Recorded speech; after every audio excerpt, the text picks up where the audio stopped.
కావాలంటే ఈయనే చెయ్యాలి. ఎందుకంటే ఈయన జీవజలం అని చెప్తున్నాడు.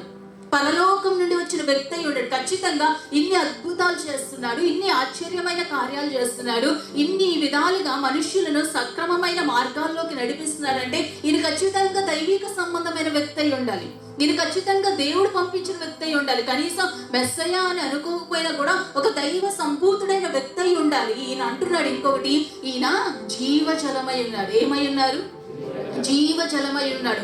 ఒక్క బొట్టు జీవజలం ఒక ట్యాంక్ అంతా, పాడైపోయిన ట్యాంక్ అంతటిని శుద్ధి చేస్తుంది. కాబట్టి ఈయన చేతి స్పర్శ ఒక్కసారి నన్ను ముట్టిన చాలు, నాకు నా శుద్ధం అంతా కూడా పోయి నేను శుద్ధునిగా బాగుపడిపోతానని ఈయనకు అర్థమైపోయింది. అక్కడున్న వాళ్ళు చంపుతారని తెలిసినా కూడా నాకుంది ఇది ఒక్క మార్గమే దీని నుంచి బయటపడడానికి, ఇదే నాకున్న ఈ అపవిత్రతను తొలగించుకోవడానికి నాకున్న ఈ ఒకే ఒక్క మార్గం, దీన్ని నేను పోగొట్టుకోకూడదు.